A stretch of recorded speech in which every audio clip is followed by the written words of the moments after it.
Байлагч бэлэг жаргалын хувьд 2021 оны 20 дугаар ээлжээр Баянгар аймаг дахь зэвсэг түвшний 339 дугаар ангид Говьалтай аймгийн 9 болгосомоос татагдан иржээ. Төвний өв зэргийн алба хааж байх хугацаанд ерөнхий боловсролын сургууль сурч мэдсэн хичээлээ сэргээн санад давтснаар дотоод хэргийн их сургуулийн хөлийн алба тусгай бэлтгэл гэх ангид суралцахаар болсон байна. Мөн тэрээр албаа үлгэр жишээчээр хааж хугацаа зэргийн албанаас 3 сарын өмнө халагдахаар болсон байна. Анх зэргийн сургуульд орно гэсэн бодолтой байж аваад тэгээ чадаагүй болохоор тэрийг өгцөх гээд юм тгээс эхлэх сайхан гээд тэгээ зэрэгт явахаар шийдсэн. За би өмнө жил 12 дугаар ингээд төгсөөд тэгээ шууд 10 сартаа зэрэг татагтаад ирсэн. Дотоод хэргийн сургуулийн хөлийн алба тусгай бэлтгэл гэдэг ангид шалгалт өгөөсэй. Тэнцээд хүрээдсэн байгаа ангид буцаад ирсэн байгаа. Ер нь зэрэгт байхдаа жил номоо давтах нь ард байхасаа илүү цаг зав ихтэй шууддаг чөлөө цаг их гардаг. Тэгээ саад болоод авахгүй амтэн ч байхгүй. Ер нь адилхан үед ингийн залуучууд хүмүүс зэрэгцээд албааж байгаа болохоор тус дэмжээд нэгнийгээ тус дэмжээд явах нь их даваа талтай. Анги байгууллагын талаар ч гэсэн одоо юу хэрэгтэй байна? Одоо ер нь заашлаад яах бодолтой байна нэ гэж хөргөж байнга тус дэмждэг. За албаа үлгэрч чижээр хаасан дөрвж байлагч нарыг хугацаанаас өмнөх хаалгах гэдэг асуудал байдаг. Тэгээ намайг ч гэсэн анги байгууллагаас манай штабынхаас дэше жанжин штаб зөвчний жанжин штабын дараагт уламжлаад тэгээд ингээд 3 сарын өмнө албаа ингээд хаагаад сургуульд сурах болцоогоор ингээд хангаж байгаа дэх баяртай байна. Би ч гэсэн ард доктор нь боддог байсан л та. Зэрэг зэрэгтэйгээ зодуус дэглүүлдэг. Нэ тэрэ байдаг. Үгээл хүмүүс ч ирнэ хүүхдүүдэд зэрэгтэй болохгүй гэж ярьдаг ч та одоо ч гэсэн. Энэ зэрэгт өөрөө биеэрээ хааж л энэ зэргийг энэ ямар гоё вэ? Энэ зэрэгт явах ямар сайхан бэ гэдгийг л өөрөө биеэрээ тоолохлоор хамгийн сайхан гэж боддог. Үйл адилхан үед ингийн залуучуудтайгаа хүлтэн 365 хоногийг энэ анги дотроо авч Монгол улсаа төлөө тангаргаа өргөөд их орноо хамгаална гэдэг бол ер нь их сайхан зүйл. Яг үед ингээхэн залуучууд хэлэхдээ нь буруу ойлголттой байснаас сайхан сэргээ албаа хаагаад сэргээ албаа сайхан дэр төртэй хаагаарай л хичээлээ та.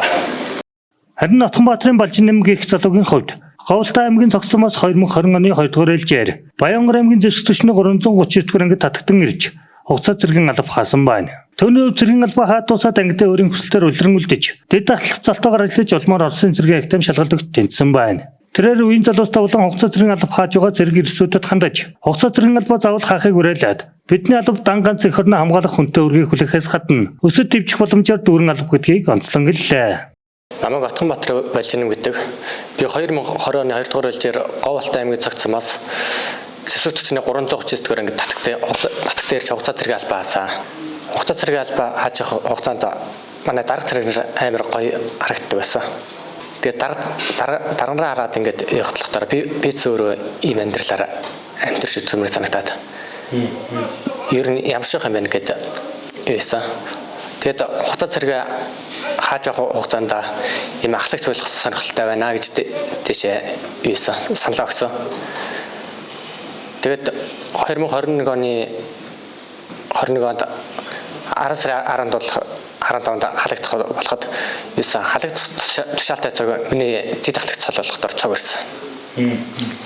Одоо тэгээд ингээд ахлагчийн амьдралаар ингээд амьдрах хугацаанд ингээд илүү хөгжиж дэвших суралцах юм болохдоор бүр нээлттэй байт юм байна. Ягаад гэвэл одоо би энэ 7 сард бол юусэн Оросын академийн шалгалт өгч яваад ирсэн. Тэгээд Оросын Краснотар хотын нисхийн их сургуульд болохоор суралцахаар болсон байгаа. Энэ Оросын ингээд академид явнахад манай дарга зэрэгнээс юусэн. Одоо чи ингээд залуу байна. Тэгээд чи над шалгалтаа өгөө чөөгаасаа юу вэ?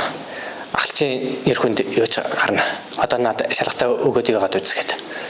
Тэгээд би 6 сарын 28-нд явж эмчийн үзлэг явгаар ороод 7 сарын 8-9-нд болохоор шалгалт юмнуудаа өгсөн. Тэгээд одоо 9 сарын сүүлээр Оросын албаны улсын Краснотар мужийн нисхийн их сургуульд болохоор явж суралцнаа.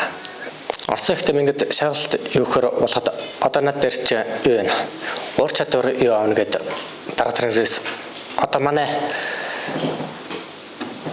ажиллагааны ахлагч байна. Одоо чи ийм шалгалт өгөх гэж авах. Одоо би бэлтрээ эртнээс бэлдэж эхлэе гэж бэлдвэсэн. Тухайн үед шалгалт болохдоо ур чадвар болон юу ийсэн тухайн явж байгаа чиглэлээр болохоор чиглэлийн шалгалт авсан. Ур чадвар дээр болохоор норматив хэлгээд яг чиглэлийн шалгалт болохоор одоо тухайн ямар чиглэлээр явж байгаа чиглэлээр болохоор шалгалтуудаа өгсөн. Одоо имлэг их хэм чиглэлээр явал хим физик гэх мэтэр. Миний явж байгаа сургуульд болохоор юугаар өгсөн. Математик айкогоор өгсөн байгаа шалгалтаа. Одоо ингээд дараагийн зэргүүд ирээд энэ ахлагч юугийн амьдралаар тухайн дэше өс дэвжих бол сургалт юунуудаа маш төгөө мэлээдэг.